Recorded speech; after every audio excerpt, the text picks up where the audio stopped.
My name is Rabbi Abram Goodstein, and I gave this sermon on April 16th.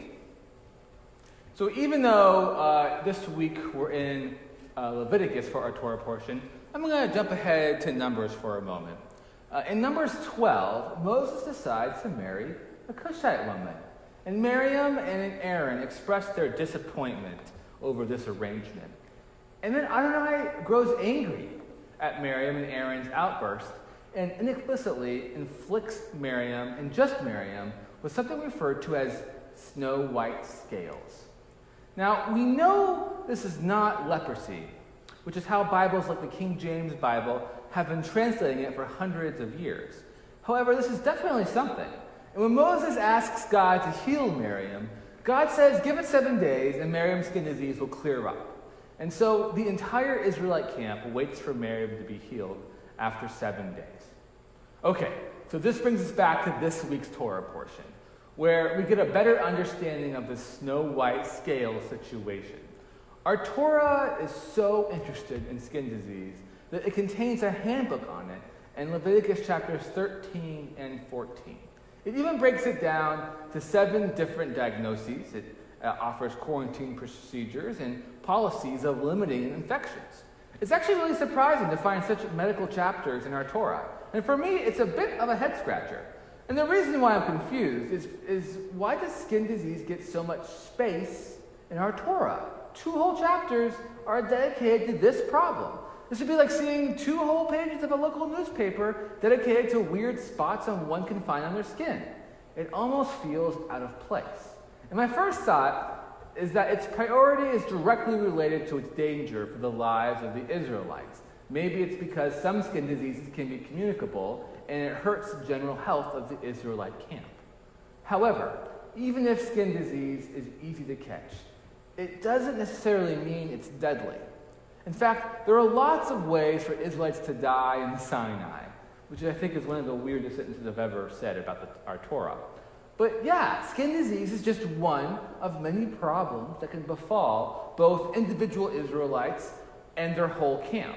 Not only are accidents, infections, and God's intermittent wrath all very deadly during this time period, but there are a host of non-skin related diseases that occurred back then as well. For example, the Journal of Infectious Diseases and Preventive Medicine publishes an exhaustive list of diseases that have been around for a long time.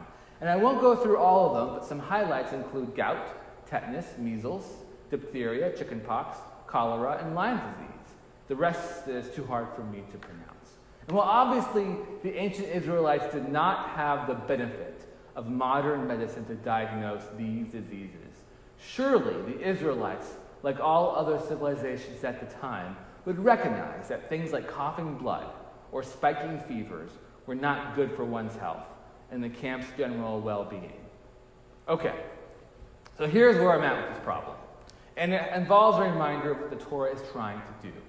It is quite possible that there was much more wisdom passed among the Israelites than what we see in the Torah. And it is possible that there was an oral or even a lost written tradition of the Israelites diagnosing, quarantining, and avoiding a whole host of diseases and infections. And the Torah is not just interested in this as much as I wish it was. The Torah is interested in preserving the Israelites' relationship with God. And as we saw with Miriam, it would seem that God used skin disease as a form of punishment. Since skin disease is a divine punishment, it also makes an Israelite ritually impure. And when it comes to ritual purity, you have the Torah's undivided attention. The priests in the Torah are a class of professionals whose job is to make sure that everyone is ritually pure so they can offer sacrifices to God, which is the singular way Israelites can communicate to God. So priests need to know how to recognize skin diseases to help the Israelites understand their own status of ritual purity. Furthermore, the priests need to know procedures to make the Israelites who are diagnosed with skin disease ritually pure again, which is why we have 2 whole chapters on the subject in the book of Leviticus. So in conclusion, I believe these chapters have nothing to do with leprosy, also referred to as Hansen's disease in modern medicine.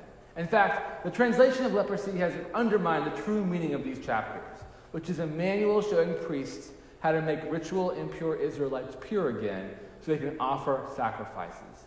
I do not think skin disease was one of the deadliest problems afflicting the Israelites while wandering Sinai. I do believe that skin disease gets extra attention in the Torah because the Israelites' belief that it was a divine punishment. And finally, I believe that the priests quarantine Israelites with skin disease, not just because God said so, but because it improved the overall health of the community. This is related to how the Israelites thought about the state of ritual purity. Divine punishment, or not, the community could avoid an outbreak if they practiced quarantine measures. Thank you.